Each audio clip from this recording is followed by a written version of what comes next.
भारत के मुख्य न्यायाधीश डी.वाई. चंद्रचूड़ जी, सुप्रीम कोर्ट के न्यायमूर्तिगण,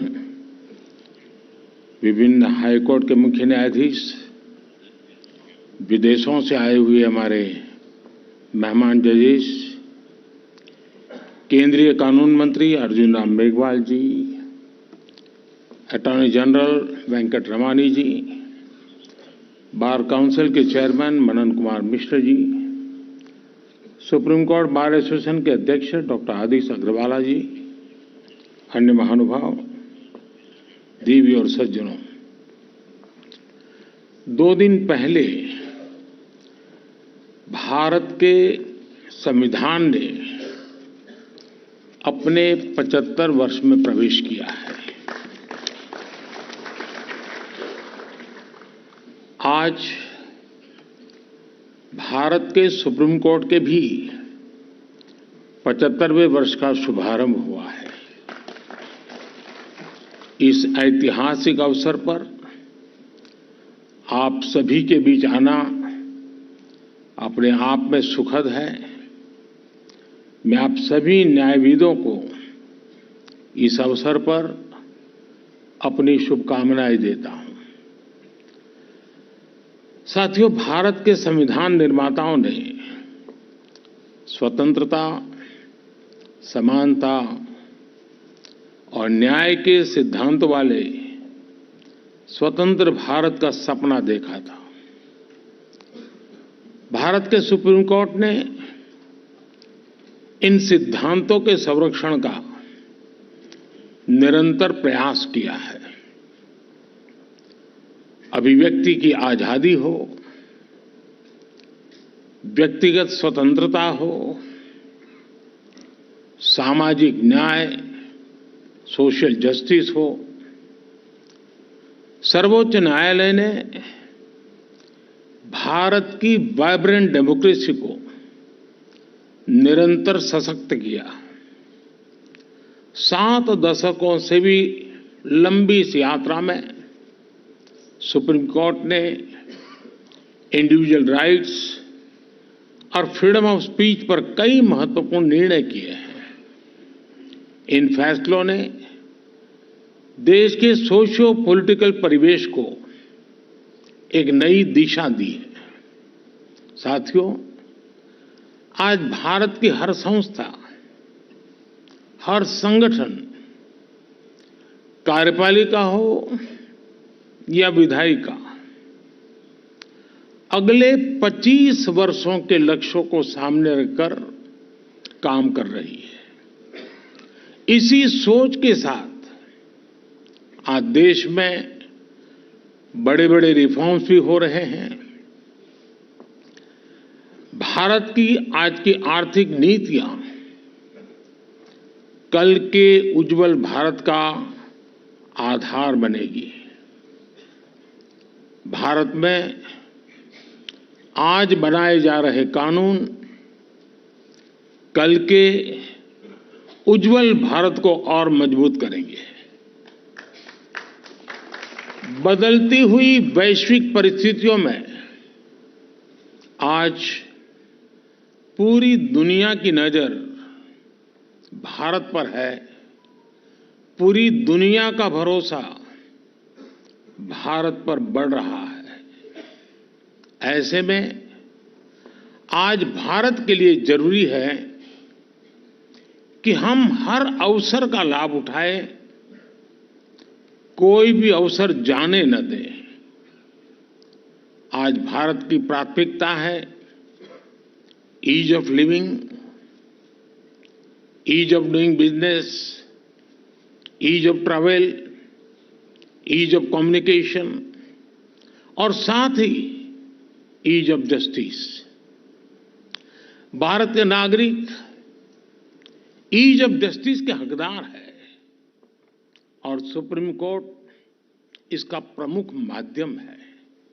साथियों, देश की पूरी न्याय व्यवस्था सुप्रीम कोर्ट के दिशा निर्देशों और मार्गदर्शन, आपके गाइडेंस पर निर्भर होती है।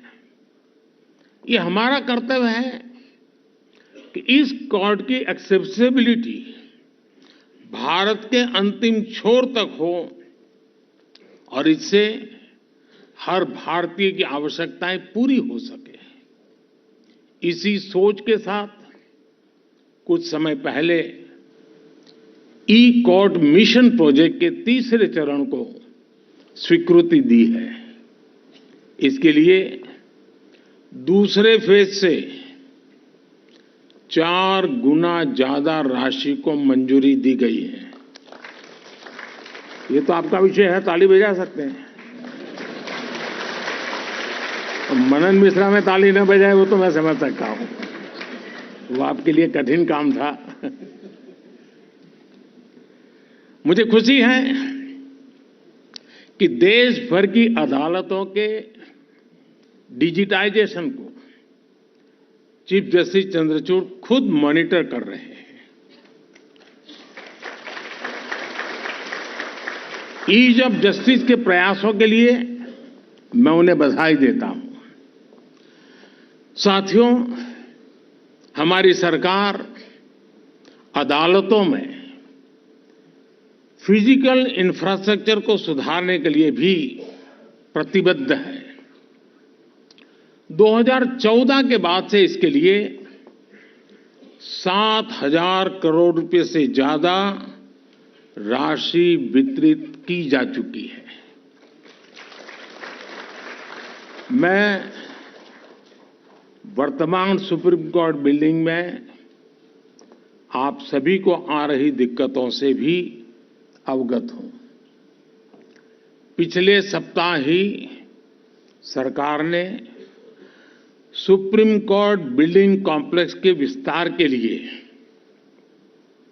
800 करोड़ रुपए की धनराशि स्वीकृत की है।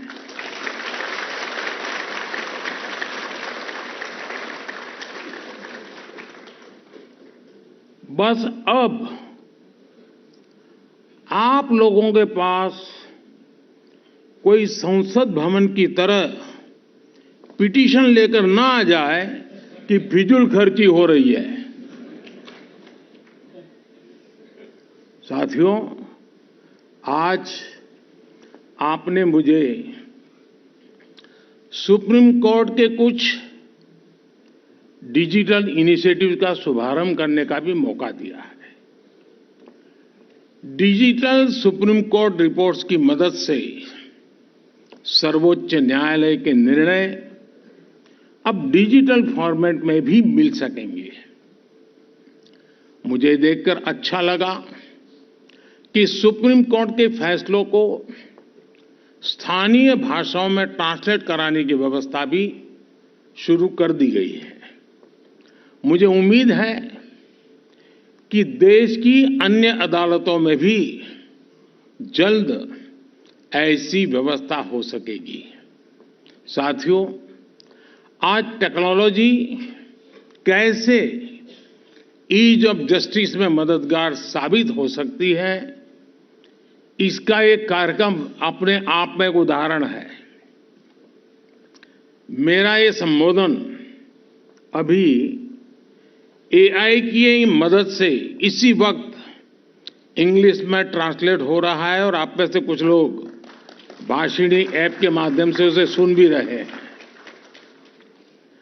कुछ शुरुआती दिक्कतें हो सकती है, लेकिन टेक्नोलॉजी कितना बड़ा कमाल कर सकती है ये इससे पता चलता है। हमारी अदालतों में भी इसी तरह की टेक्नोलॉजी का उपयोग करके सामान्य नागरिकों का जीवन आसान बनाया जा सकता है।